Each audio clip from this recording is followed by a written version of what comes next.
Hello and welcome back, and that is right, it's time to talk about another IP camera for your security. If you're a home user that's maybe got hold of a new NAS drive, or you're a business user that's trying to take care and protect the assets, from the building, the desks, the chairs, to the windows, to the goods in the safe and the staff on premises, chances are you have looked at surveillance and you want to make sure you've got a nice tight security network available at your disposal. Now, on this channel I have talked about a lot of different IP camera NAS brands. You can have a look around.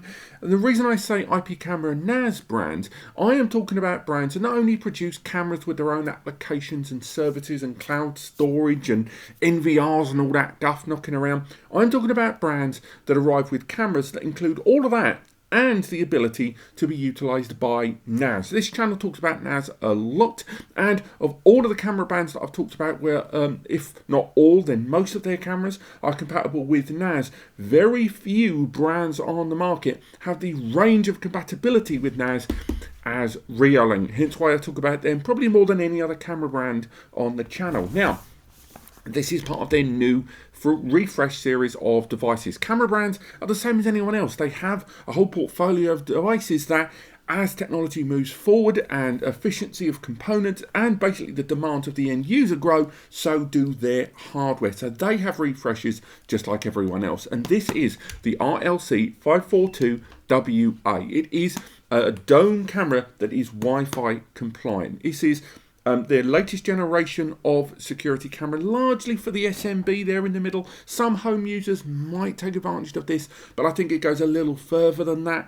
This is an outdoor camera as well. It has IP66 weatherproofing. We'll talk a little bit about that and some of the other protection it has on board. On top of that, as mentioned, it is Wi-Fi. We have talked about PoE cameras a lot on this channel. I've got another one coming soon. Again, we're going to talk a little about this bullet camera up here as well later on in the video. But this camera is for those of you that are looking to have a dome camera on premises, but in a kind of a tight location. You've got the power taken care of there, but when it comes to LAN, your RJ45's knocking around, it's just not feasible. Also, this does have quite a high degree of vandal proofing built into it there, IK10, which means although you are largely going to be putting cameras like this slightly out of reach, you don't want them grabbable, touchable or coverable, this camera at the very least has the kind of destructive protection that is going to mean that if you do have it in a slightly more accessible fashion, knocking it out is not going to be that straightforward. But again, we'll talk about that in a bit.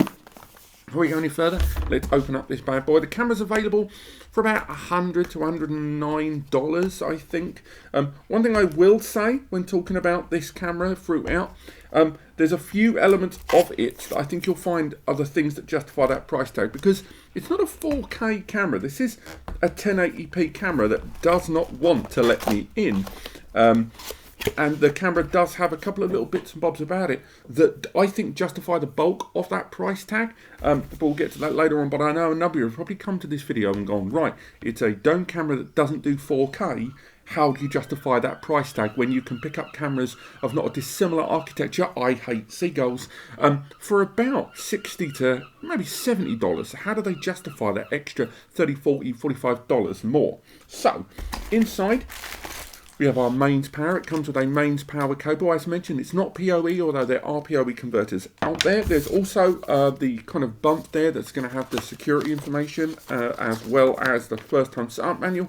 So you've got your EU declaration of material there. Very, very important. My camera lighting is going to be problematic there. You've got information there for the back of the camera that's going to be attached. You've got your labels there, your stickers that you put around your premises just to deter people. And again, they include several of them for you to dot around your premises as well. They've even got the different languages. Because let's be honest, criminals, they speak different languages, don't they? So what a world we live in. And then finally, you've got your operational instructions and first time setup manual right there. So again, you've got your bump inside. It also arrives with a 2-year warranty as well inside there. You've also got coverings, cable coverings there to keep them waterproof there.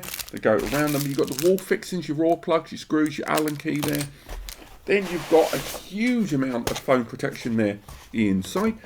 Then you've got your antennas there, and again, as mentioned, this is a Wi-Fi camera, but it also has maneuverable antennas there, which mean you can get a larger area of coverage in an open area environment, so no walls.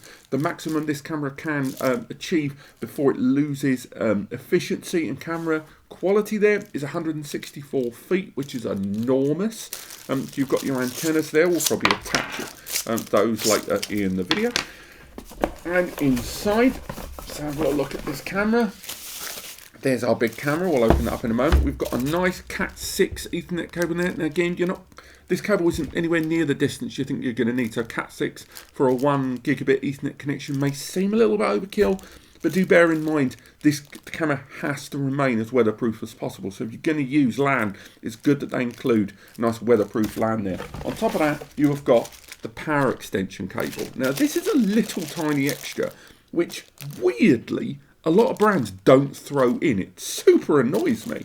When I've talked about some cameras here on the channel, as good as the cameras might be, a lot of the time the cost of them seems overwhelmingly cheap compared to their alternatives, and then they don't include kind of obvious extras. And one of them, of course, is things like this. This is a huge extension cable for that power cable. So when you are going to deploy this, and let's be honest, you're going to deploy this camera on the ceiling, that's quite a large distance to cover. And given if you don't have a raw mains outlet or raw power connector built into the ceiling, then you're going to have to run that cable. So they've already included a power cable there that's got maybe a 2 meter power cable there. But it's the fact they've included an extension there that seems pretty extensive. At a push, and I'm sure I've already put the information there on screen, but at a guess, I'm going to say that's 5 to 10 meters of cable there, so maybe somewhere in the middle. That is a long old cable to extend for that power. The dome camera itself, indeed, is massive. That's a particularly large dome camera at that. Again, fully metal throughout, that really hurt. And then you've got the camera there with the protection there at the glass. And again, it is a pan tilt zoom camera. That protection I mentioned there on the top, we are going to include this camera in our destructive testing.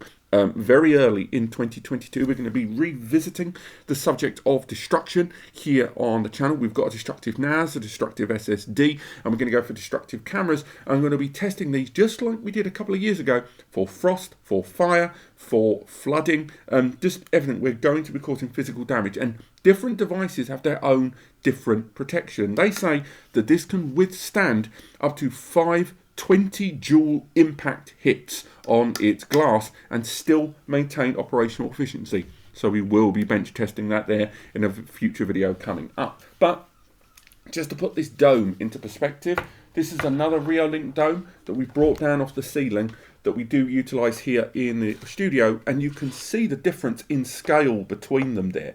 It is a big old camera, this one. Now, a big part of this camera's size, and one of the things that makes it stand out, is the fact that it has optical zoom. Now again, this is one of those things where when you are looking at buying an IP camera for your home or your business or your whatever, and you're covering an outside area, then chances are, when you see the prices, you see a big disparity when you shop around. Not just the whole 4K 1080p thing, and we will talk about frame rates in a bit. But when you look at the prices, you see a jump of around 30 to 40% for two cameras that look largely the same. One of the biggest parts of that is optical zoom.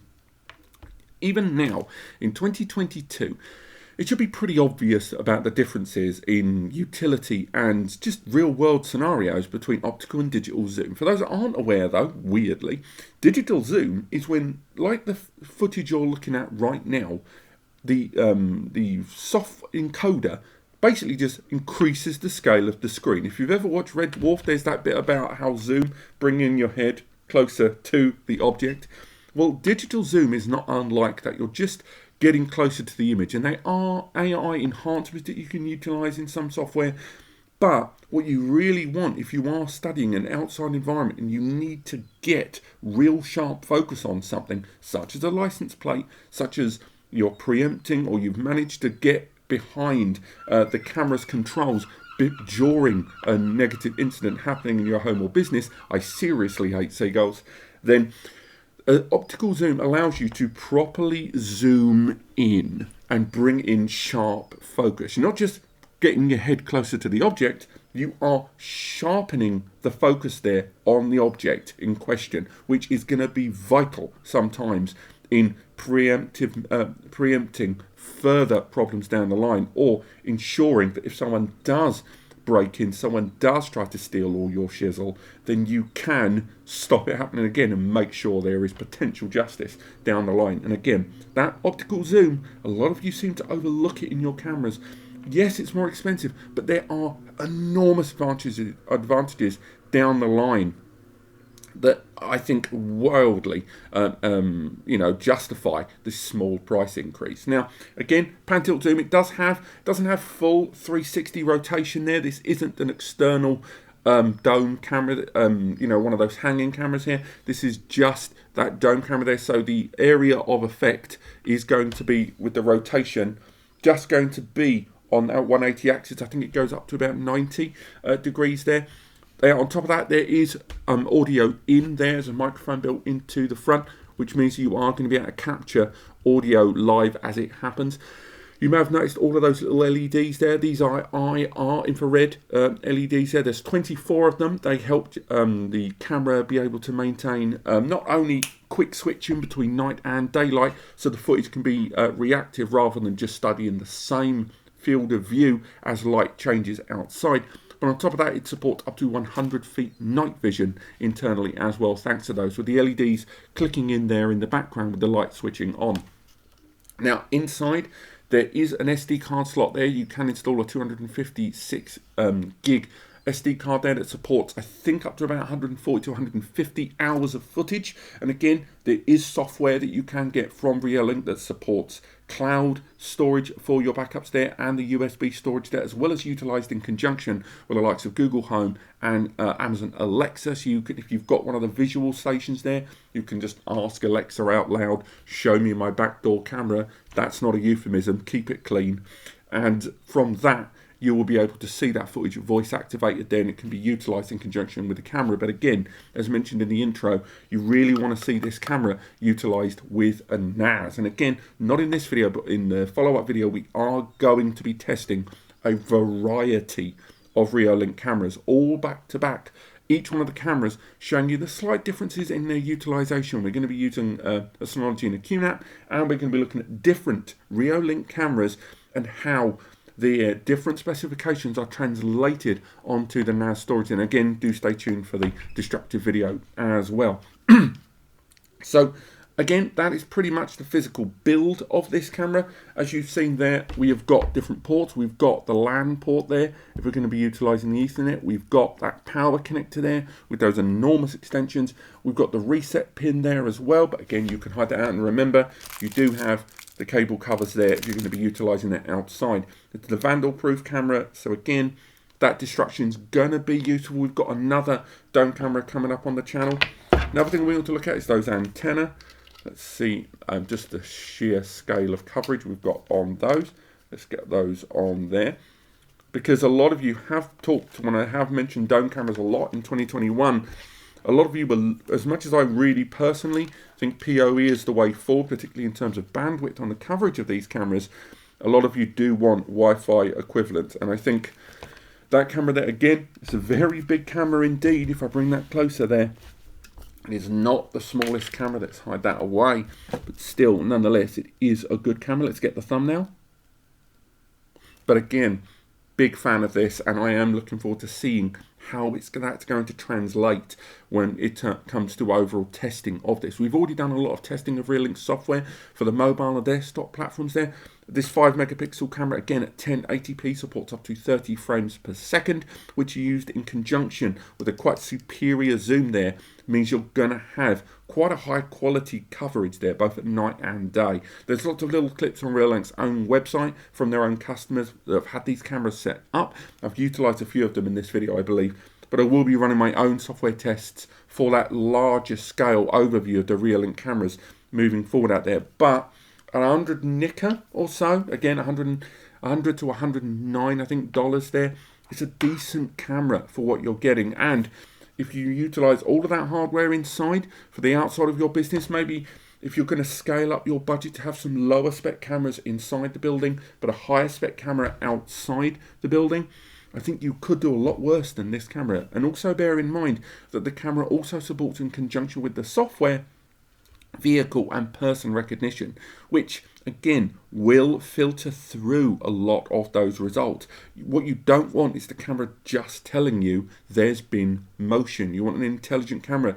that knows the difference between certain things. It doesn't have AI facial recognition built, at least into the Reolink software in this camera, but you can utilize AI recognition on your QNAP or Synology or Acer Store NAS if those features are inbuilt, such as the Synology's DVA series or QNAP series of QVR Pro NASs that all have 8 camera licenses and now support of the Google TPU, that Kroll $20 AI upgrade option that you just pop inside your NAS, and then you have AI facial recognition. And utilizing cameras like this, which have superior lens quality on them with that optical zoom as well, the result is that when you could go for a $6,000 to $1,000 Axis camera, you can go for a $100 camera and just get a $20 upgrade for your NAS for AI photo recognition. It's as simple as that. And again, that's just another big reason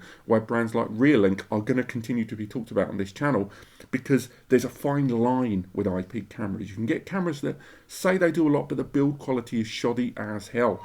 We talked in the early days on this channel about plastic cameras and how what you don't want is an IP camera that could fall apart of its own volition, let alone weather damage. And some of our early tests with some of the budget Edimax cameras did prove that when they started developing just internal faults on their own. So when you do buy an IP camera, go for one of the kind of build quality ones. Don't compromise, because it is security, it is your home business, and if you're going to have a camera, you've clearly got something to protect. So weigh up how much that cost, and then with that number, spend it on some decent cameras. And again, can't really argue with this right now on a hardware level. Again, this is a hardware review. Let's save our full result for that software review in conjunction with the other cameras. But this has been the RLC-542WA IP camera, a Wi-Fi dome camera for your home or business. I'm looking forward to talking more about it in a follow-up video, along with the other Reolinks that's going to be in that wider test. So if there's something you want to make sure I cover, do bung it in the comments, because again, I'm going to be recording it in about a week and a half, and I'd like to cover as much of your queries as possible. If you've enjoyed this video, chuck me a like. If you want to learn more, stay tuned for those update videos, then do click subscribe, and otherwise use the free advice section linked in the description to NAS Compares, where I talk a lot more about this subject, and where the free advice section, me and Eddie can help you understand the right cameras for your business, which cameras you should use for your NAS, which you shouldn't bother buying for your setup needs. It's a free service. We don't do anything with your email. We don't pound you with anything there. It's free. There's donate buttons. Use them, ignore them. It's manned by 2 humans. It might take us an extra day or so to answer you, because it gets very busy down there, but we try to answer everyone. I will see you next time.